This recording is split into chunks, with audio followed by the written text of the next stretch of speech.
Hello and welcome to Durham Book Festival online. I'm delighted to be speaking to Fatima Bhutto about her joint commission from English Pen and New Writing North as part of English Pen's centenary project, Common Currency. The title takes its name from Pen's charter, where it says that literature knows no frontiers and must remain a common currency amongst people in spite of political or international upheavals. Fatima is responding to Pen's Women's Manifesto, which was first introduced by Pen in 2017. It talks very much about the frontiers of writing, but also the frontiers for women and for many women in the world, and for almost all women until relatively recently. The first and last and perhaps the most powerful frontier was the door of the house where she lived, in her parents' or in her husband's home. This digital commission, as part of Common Currency, marks the 100-year anniversary of English Pen and is a celebration of freedom of expression, creative campaigning, and the best literature the world can offer. The three themes are free speech and democracy, languages and ideas, and celebrating women.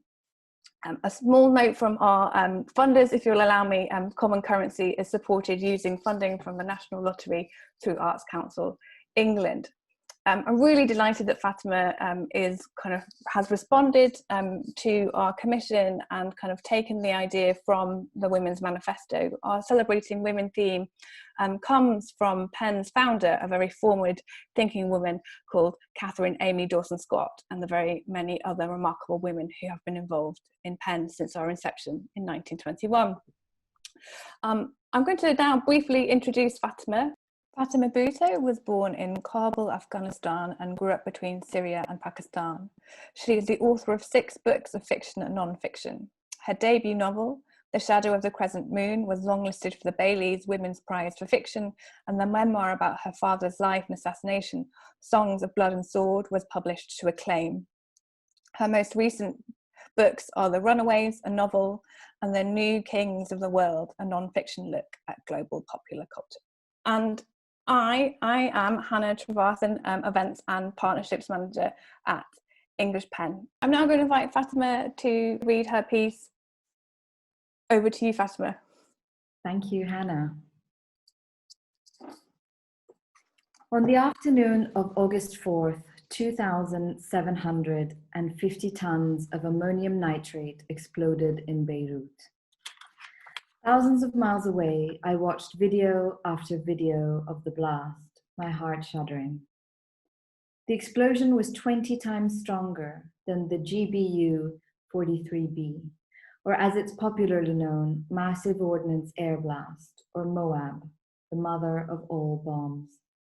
A weapon only used once in history, dropped on Afghanistan by the United States in 2017. The MOAB is the largest non-nuclear weapon in the United States' arsenal. It has a blast yield of 11 tons. Beirut absorbed 2,750 tons. Pope Francis said that he was ashamed at Moab's nickname. Mothers, the Pope said, give life, and this only death. Mother can only go so far. There is no feminine word for a weapon nearly 3 times the Moab size and damage. I send and receive messages to Beirut over the night. I grew up in next-door Syria, spending my childhood in Damascus. Many of my friends and their families, exiled by a nearly decade-long war, had crossed the border for refuge. I visited Beirut for the first time when I was a child, too small to see very far out of the car window. But I remember even then the smell of the salt air and the sea and the shells and the bullets that pockmarked every building. A Lebanese friend replies to my message with a voice note. In a slow, deliberate voice, he tells me that he is okay. He and his family are safe. They narrowly avoided being at the office, steps away from the port. Before his recording ends, he apologizes for not writing and speaking instead. My hands are filled with rubble. It is the saddest thing I have heard a man to hold in his hands. All my friends' homes are destroyed. Another one loses a father. I send messages, and even though my palms are empty, I record voice notes too, and remind myself how much warmer our language must be now that we have lost, in this pandemic, so many things, and so much touch. I think of the poet Danez Smith. Solidarity is a word. A lot of people say it. I'm not sure what it means in the flesh. I know I love and have cried for my friends. I had planned to write my essay in response to PEN International's Women's Manifesto on the principle of non-violence. The manifesto calls, as its first call of action, for the end of violence against women and girls in all its forms, including legal, physical, sexual, psychological, verbal, and digital, and asks that compensation be provided for victims of violence. I have watched the cold theater of violence my whole life, and I know that there is no compensation, no tangible or abstract recompense that can be offered to someone whose life has been fractured by the spectacular experience of surviving violence. None. This is why the divine offers us heaven, an otherworldly promise, because nothing on earth can be gifted to compensate for injustice. I return to the text, and though so many forms of violence have been carefully considered, there is too much violence in this too much world of ours to articulate. What do we call the horror that stretches across our present age like a canopy? A kind of shadow violence, the sort we are all guilty of. Violence of the ignored, utterly avoidable variety. The casual violence of cruelty. The violence of poverty, denial, lack of care, of turning our attention away from slow-burning fires that we ought to be duty-bound to watch and hold in our eyes. We are not innocents here, but shadow men, looking the other way while havoc is wrought in our silence. The Trump age may be accused of many things, but its defilement of language has been constant. It has deflated the sacred meaning of the word resistance, which can now be employed to denote one's reading of a certain book, or attending a protest, or simply disliking a politician, or liking another one. In 2017, I heard a much lauded writer speak of how her life had changed since joining the resistance. And she spoke about how she now understood what our sisters in Bosnia and Rwanda had gone through. But she was speaking of women's marches and pink pussy hats, not surviving rape camps or organized ethnic cleansing. She spoke of no underground cells, no radical sabotage of the imagination, no subterranean brotherhood engaging in acts of good trouble. Resistance has been demoted to a performance of likes and dislikes, a situating of the self in the center of the world. I am here. I shared an Instagram story. I signed a petition. I tweeted. I resisted. But to resist is not simply an act of refusal, of holding back against a drowning tide. It is to act totally with love in a world of sinister complicity. Now that we have been relegated indoors, animals once again inherit the earth. This is one of the rare joys of lockdown. One day I go outside and see a family of ducks walking around like they own the place. I have to wait for them to pass, waddling slowly as they crane their necks left and right, surveying the scene. Pigeons, normally skittish, no longer scare and flutter away when you run past them in the street. They stare at you. Why are you here? Why have you come back? On a farm in the English countryside, where one of my best friends has decamped during quarantine, a cow becomes ill. Her bones protrude from her skin, and the farmers decide that there is no other course of action. She will have to be put down. They shoot her in the field, in view of all the other cows, who erupt in a procession of mooing. They moo all night, my friend says, keening in mourning. At 4 a.m, after a brief pause, they begin their grieving anew. The cow's calf is among them. She saw her mother die. They don't stop mooing for 2 days. My memory is fuzzy because of all the time I'm spending online, flicking through photos and tweets. I have to close my eyes to remember the days that are melding into nothing, continuously into each other. One day I see a deer. He is large for a deer, tall and noble, his skin reddish in the twilight.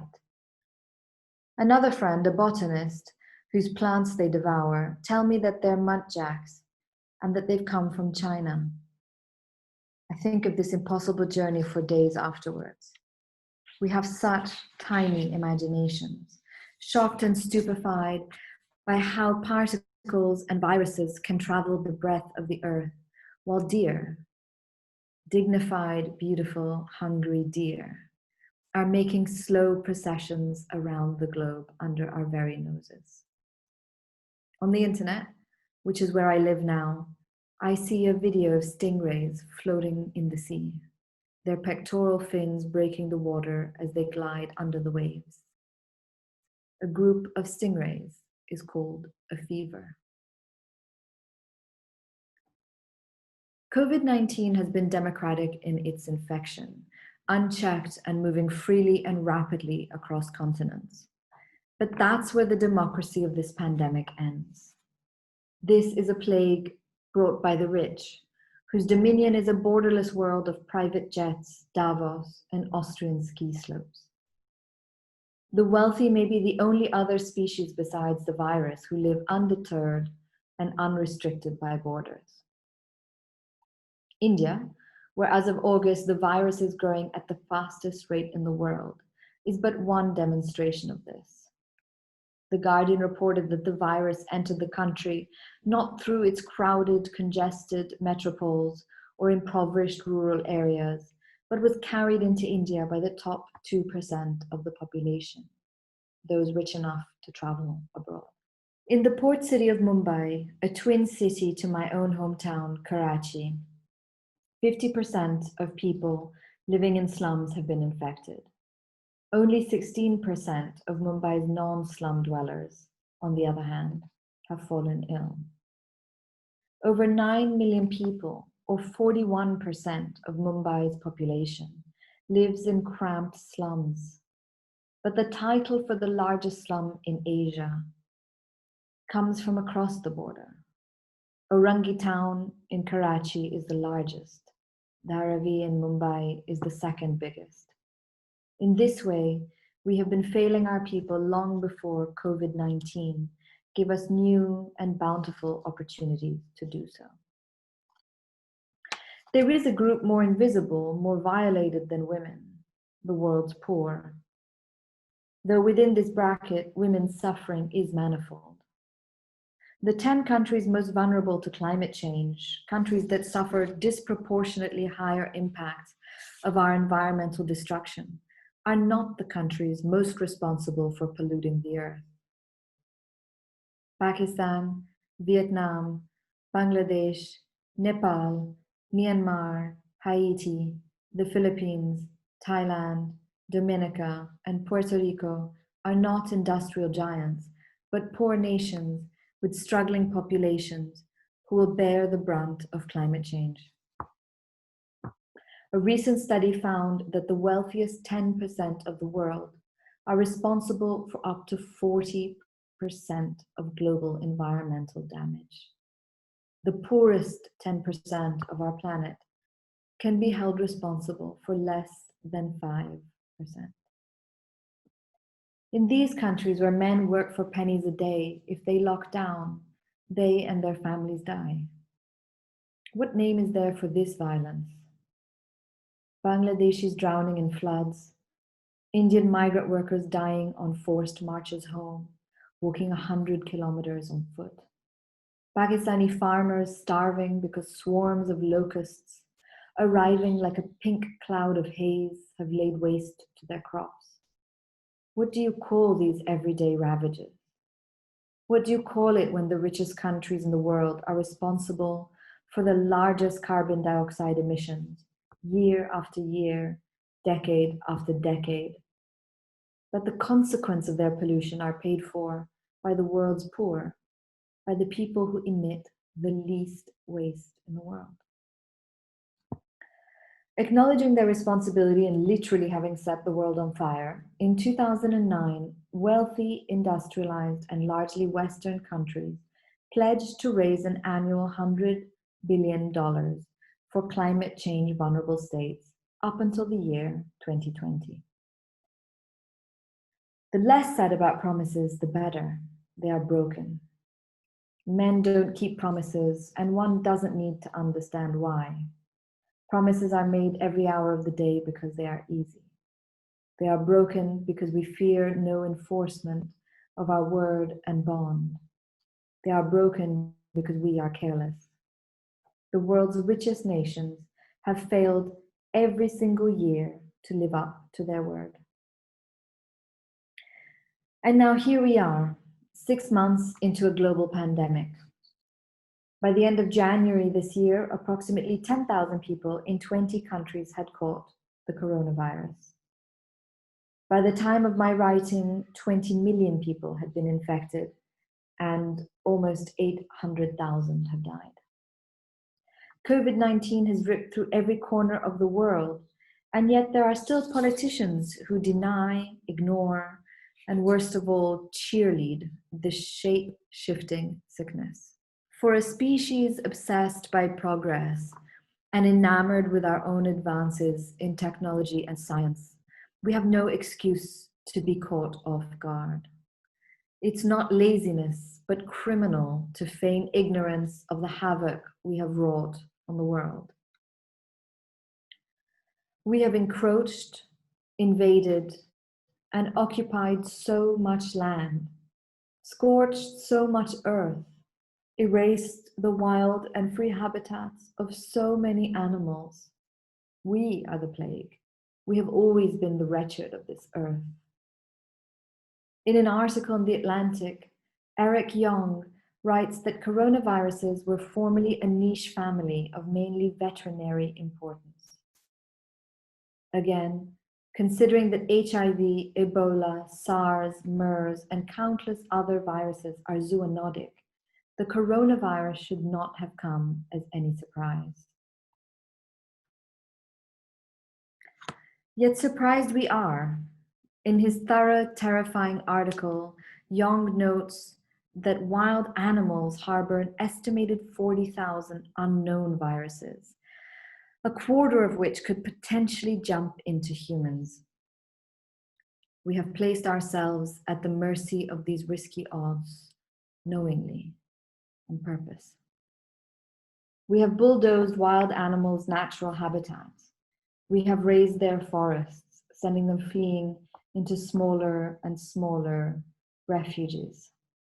We have built condos and office buildings and shopping malls and countless other cement monstrosities over land that once sustained rich and thriving ecosystem.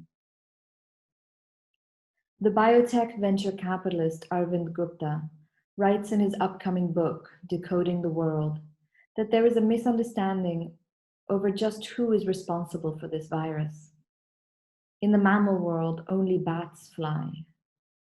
This miraculous feat means that their hearts beat at such a high rate, nearly 1,000 beats a minute, compared to the average human's 60 to 100 beats per minute, burning huge amounts of energy, enough that whatever DNA damage might have been created is repaired. It is rare that we are ever infected by bats precisely because their genomes are so powerful at internal repair. It's only when bats suffer immunological stress and their viral loads goes way up that they get sick and can pass their viruses to humans, Gupta writes. What causes immunological stress to bats? Us, as it turns out. One of the most common stresses recently, writes Gupta, is loss of habitat, deforestation, urban development, and arid wetlands. So this didn't start with bats. This started with whatever caused the bats to get sick.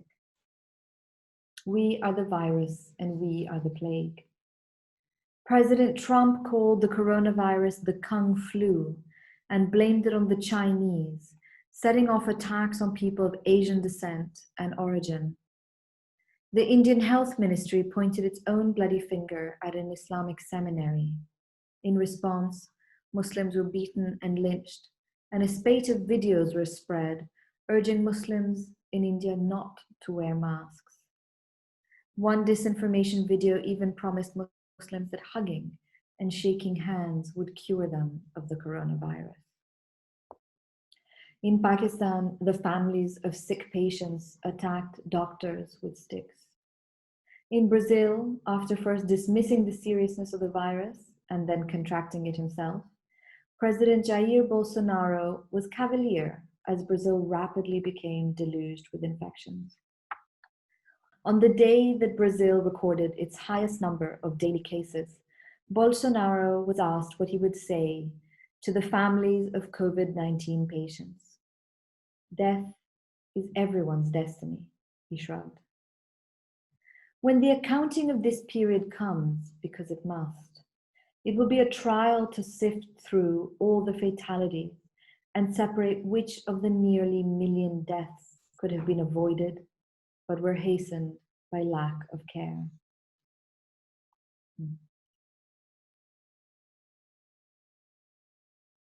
Isolated from the world and feeling our personal lockdowns acutely, we find solace in calling friends and transitioning from real life to a virtual existence online. On lonely days, how many of us found it hard to see our fortune?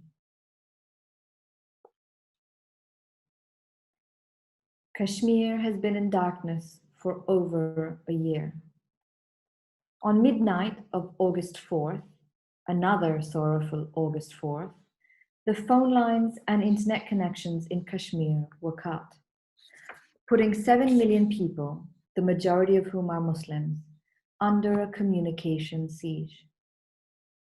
A curfew accompanied the digital blackout, which continues largely unchanged till today. 2 days after cutting the tongues of the valley, the right-wing government of Narendra Modi stripped Kashmir of its autonomy, arrested thousands of people, politicians and civilians alike, and brought life in the hunted region to a standstill. Schools were shut, hospitals no longer able to order medicine or equipment, and an entire population was removed from the world and from each other. Overnight, Modi's government did what 72 years of agitation, militancy, protests, diplomacy, lobbying, and political campaigning couldn't. He forced the eyes of the world to behold Kashmir and its people. To date, Modi's government has imposed the longest ever internet blackout by a democratic country. The internet has been off for so long, returning only in spurts and trial runs, that Kashmiri WhatsApp accounts have been automatically deleted from lack of use. Comrades, give us a new form of art, an art that pulls the Republic by its hair out of the mud. Vladimir Mayakovsky, that brave Soviet poet, wrote. I don't speak of Kashmir as a Pakistani. I speak as someone whose eyes can no longer remain closed, and who, thanks to the transparent cruelty of the state, has been forced to watch. I speak of Kashmir as someone who believes certain rights to be inviolable. The right to speak freely, to communicate, to read, to think, to learn, to receive care, to err, to protest, to love. I speak as someone who has never been denied even a fraction of those inviolable rights. I speak as Mayakovsky did, to comrades near and far, with art far braver than my own. I speak as someone who loves language and wonders whether barbarism can be so easily cloaked under polite names.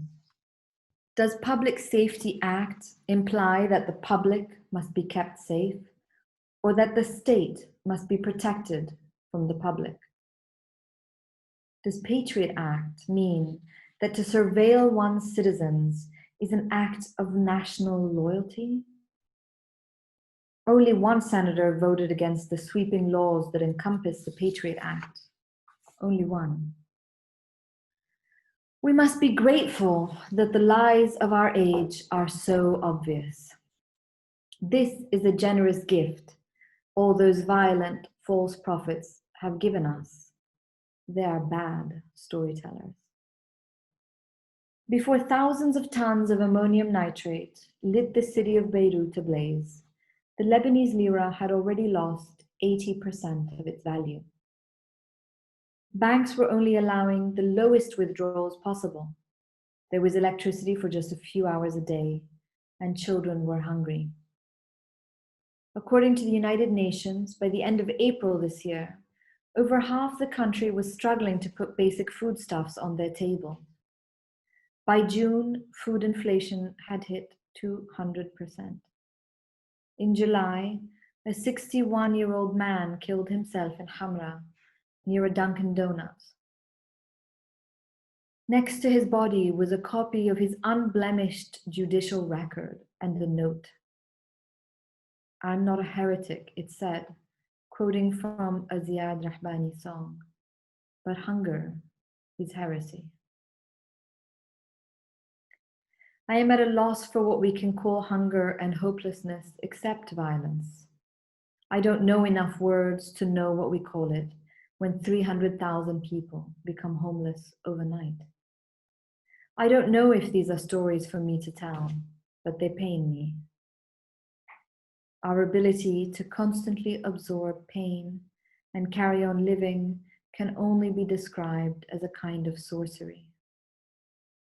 Recently, I heard the writer and activist V speaking to a small gathering online. "Be dangerous in the face of this," she said, referring to our strange, turbulent times. When the world is spinning backwards, what is the most radical thing you can do? "You can go all the way," V said. "Go all the way in this." We are fragile, imperfect beings, but we are so fortunate, extraordinarily rich in luck and magic. Whatever our damage, we can struggle not to be shadow men and women in the face of constant, quiet, inexhaustible violence. "If they come for me in the morning, they will come for you at night," Angela Davis said. Beirut, Beirut, Beirut, Beirut, Beirut, Beirut, Berytus, Beratos. When will we meet again on the Levantine coast? Who will remain? Who among us will survive long enough to stand on the soil of this ancient port city for a reunion in better times? When men hold babies, they touch their faces lightly, with their open palms and their fingers splayed wide, the way you touch a delicate, breakable thing. I wonder if men must become fathers to know such grace. I know they don't have it before. One day, I see a man in the park lying in the grass. His baby is stretched across his chest, and they're laughing. The father lifts his head and smiles brightly at his child, and the child, eyes wide, tilts his small head as far back as it will go and howls with delight. I watch them, touched that such joy exists in the world, that it can exist even as cities explode and populations sicken and fires rage. The man looks luminous, When he sits up from the grass as he and his family pack up their things, I see his face for a moment before he returns his mask. He's not handsome, not at all. But he is beautiful. He's happy. If Frank O'Hara was right, and in times of crisis, we must all decide again and again whom to love, then the answer can only be a pulse, a beating throb. Everyone, everyone, everyone. Thank you. Thank you, Fatima, for that extraordinary reading. I'm extremely moved by your piece and all that you have to say in it. Thank you, Hannah. Thank you for commissioning me to think about these things. It really struck me listening to it and having read it before how much I've actually it echoes with ideas and concepts in the Penn Charter. And I want to start with a question which is very much inspired by a line in the piece which says, you say, "We must be grateful that the lies of our age are so obvious, that this is a generous gift of all those violent false prophets have given us, that they are bad storytellers." My question is, to be a good storyteller, to exist in a democracy and to be present citizens, do we need to listen more? Well, I don't think you can be a good storyteller without some essential care and love and compassion towards everybody else that you live with. I think that's the difference between good storytellers and bad. The good storyteller is watching everyone and imagining everyone, especially those furthest away from his or her own experience. And I think a bad storyteller only sees himself. A bad storyteller only cares how he lives or she lives.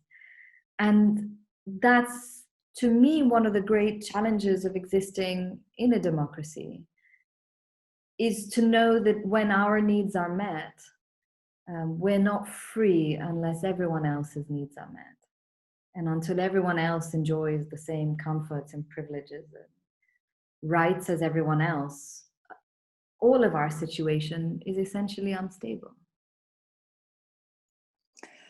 To me, that sounds very much like solidarity as well. In this period, have you been thinking about solidarity?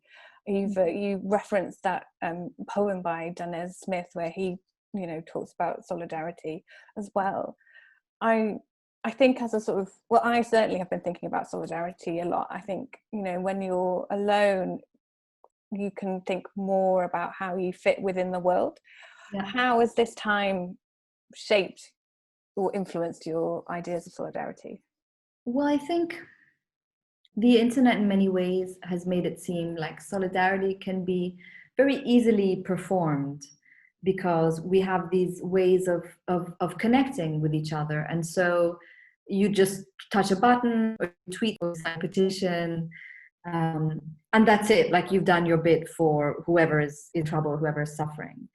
And I think one of the things that the pandemic has done, because it has been such an awful year, it's been like across the board, wherever you live, whatever country you're in, a really tragic time. I think that it's forced us to expand our definition of what solidarity means. It's not enough to click a button.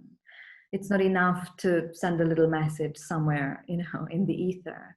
If how I live impacts whether you live or die, then I have to be much more careful about everything.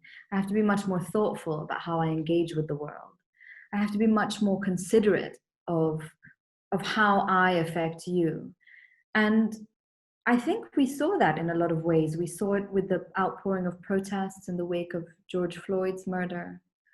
I think we saw a kind of collective grieving. And I think that's valuable. I'm not sure we've imagined it to the fullest extent that we can. And I think we're limited by a lot of factors, like the fact that we have to stay inside and all these other things. But I'm interested to see I'm interested to see how it will change going forward from this. And I'm hopeful. I'm hopeful that we understand, thanks to this virus that has affected literally everyone on earth the same way, that actually everything affects us equally. You know, injustice anywhere, as Martin Luther King said, you know, is damage to justice everywhere. It very much strikes me as well, like in the Penn Charter, it talks about the idea of mutual respect and understanding. And I really feel that perhaps that in this time something has been gained of respect of one another. And Well, yes and no. I mean, I think yeah. a lot of people have gained it, and then I think a lot of people have taken a kind of delight in flouting it, or who have tried to use this really uncharted situation to push against their opponents or their enemies. And there is a lot of ugliness in the discourse as well. But I think one can't overstate the positive enough. I think, and what you're saying actually, really, the ideas of using language, particularly for personal and political gain, is so prescient.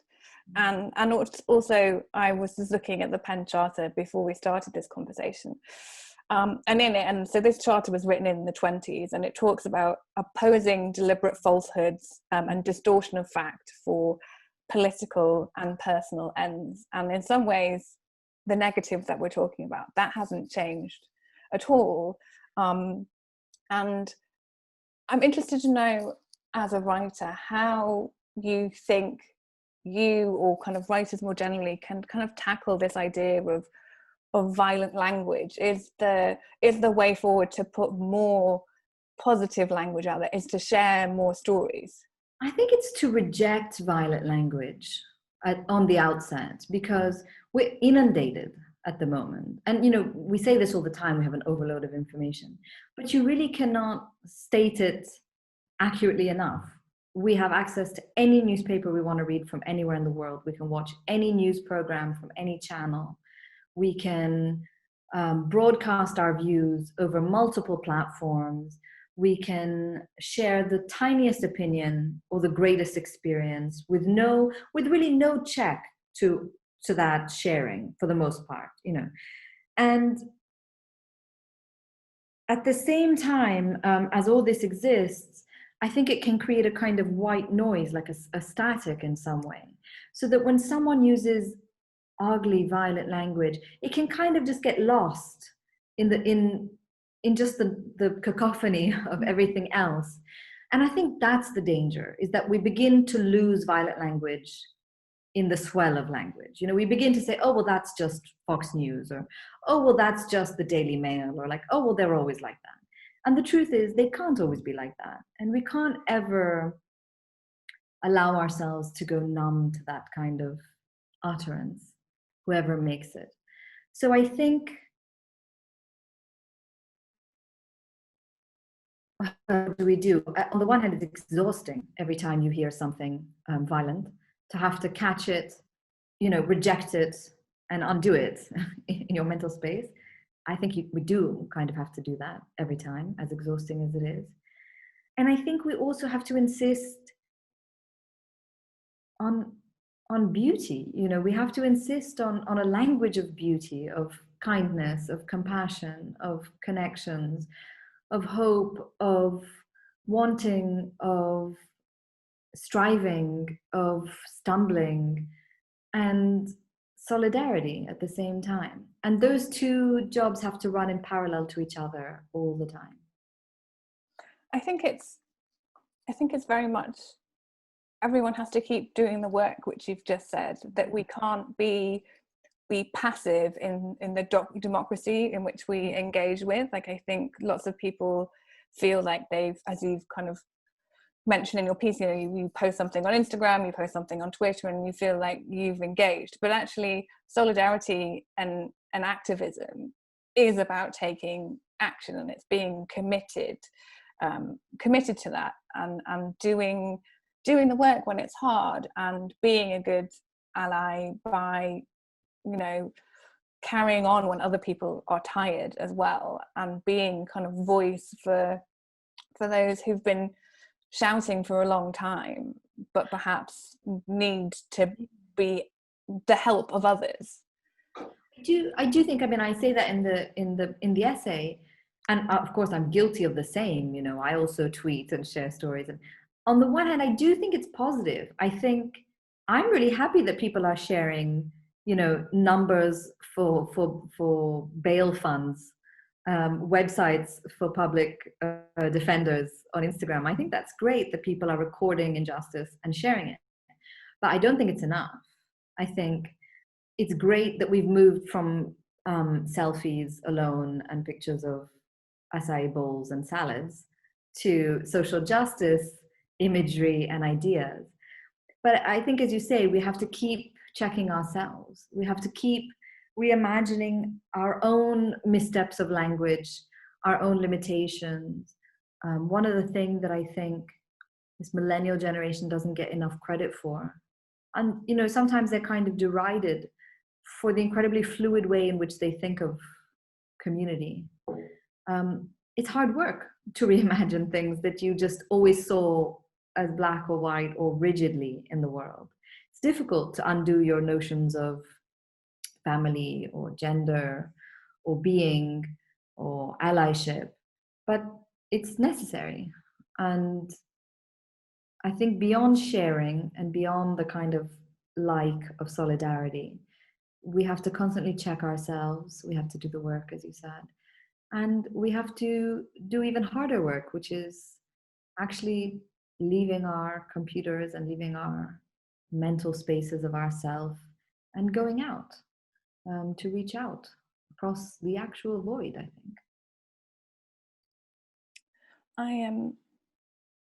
I completely agree. And I also think that literature actually has a huge part to play in that as well, in the idea of being, in reading a book, you can be transported elsewhere, you can be kind of situated within the mindset of something that may be very different to your own.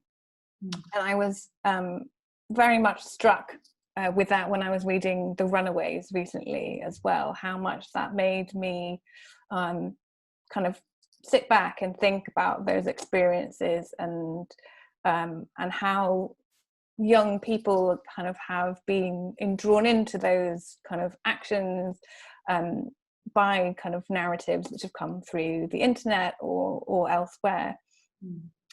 Can I ask about the book and when you were kind of writing it and researching it, how you approached sort of engaging with that sort of narrative and those discussions, and how that influenced how you wanted to represent it within the book? Yeah, I think for me there was something that seemed natural, but at the same time was difficult, which is, well, first I should say that The Runaways is obviously a novel about radicalism and the radicalized. And as I was researching and writing, people who are otherwise presented only to be condemned, you know, people that are essentially terrifying, you know, these are people whose purpose really is to terrify, you know, it is to cause terror in populations, whether physically or, you know, to terrorize one's imagination so you never feel safe. So these are not easy people to think about. But at the same time, what was natural was the understanding that compassion doesn't really mean anything if you're only applying it to easy cases, if that makes sense. You know, of course it's easy to love an abandoned child or a stray kitten, or, you know, somebody obviously requiring of your kindness. But the work of compassion is when you have to extend it to people who you don't want to extend it to. People who it's just easier to cast out of your imagination, people who scare you, people who terrify you, people who make you angry, people who make you people who isolate you, that's really where the work of compassion has to be done. And while I understood that naturally, it was an effort. And I had to, in the course of writing, look away from acts of violence and try to understand what would have to happen to you.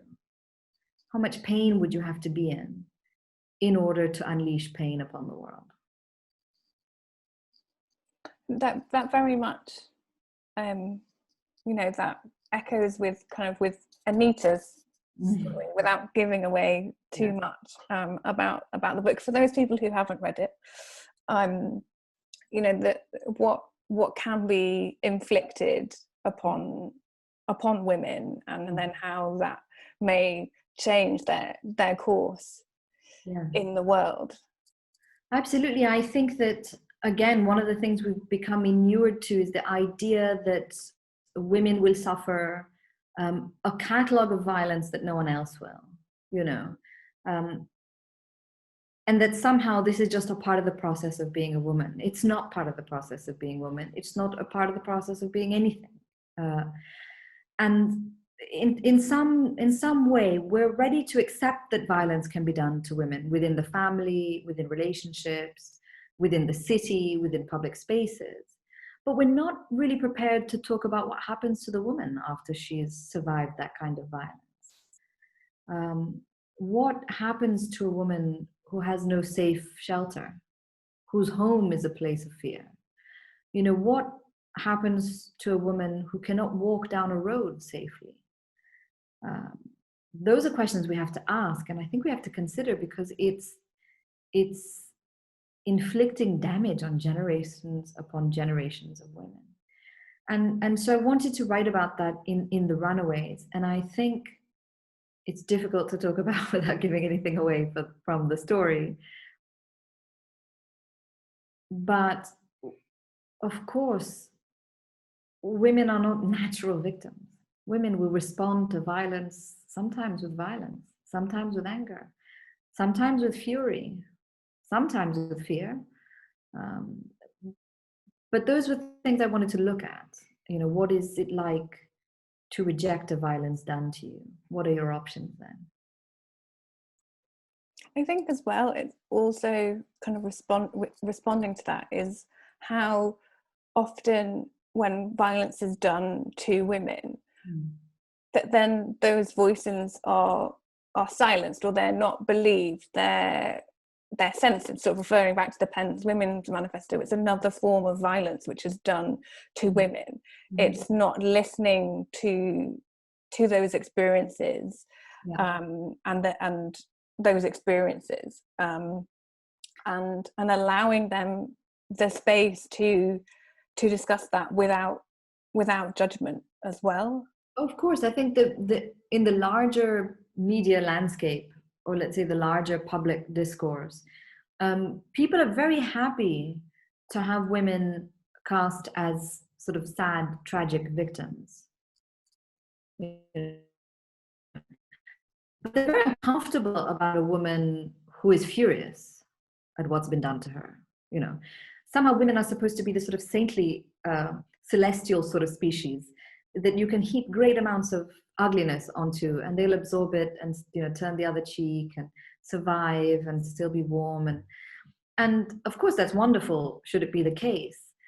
But I'm not sure we have a lot of space for anger, and for discomfort in listening to that anger. To say a woman is angry is to dismiss her. That's the end of a conversation, not the beginning. And certainly, I've had long periods of my life of anger, and I know personally that it's a process. It's not a finality of any kind. You have to go through it in order to come out the other side.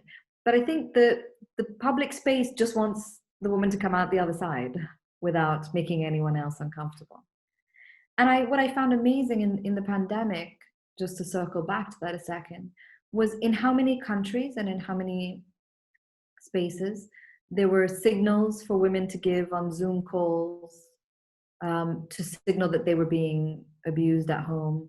You know, they were on receipts in France, I think, there were phone numbers printed for women to call domestic helpline in case they were being violated. And there's so many ways in which I saw this, but where was the conversation about what you do to these men who are abusing these women at home? There wasn't really a conversation about that. And it seemed to me valuable, of course, but an amputated conversation. You know, it's just an acceptance that women will be abused. But there's a part missing. What about the abuser? What happens to the abuser? What do we do in order to have less homes where women need to give secret signals over Zoom because they're in danger? And I'm not sure I saw anyone talk about this, because of course, just the fact that women need to give secret signals is tragic and awful enough that we just stop the conversation there. We don't really want to think about it further.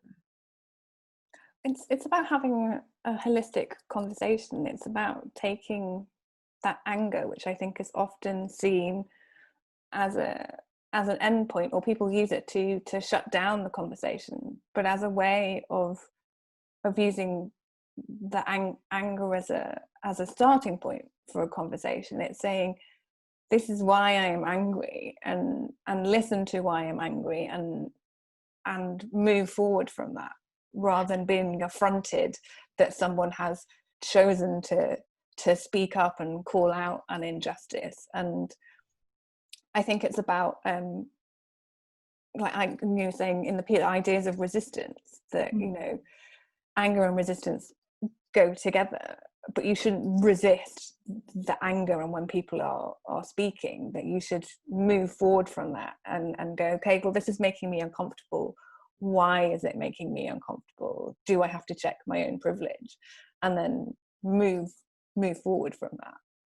I mean, I really think that resistance truly is an act of love. And I think beyond anger or frustration, to resist something, to stand in the face of something enormous, you can only do it if you love the thing you are trying to protect enough to suffer the slings and arrows that come with that kind of an act.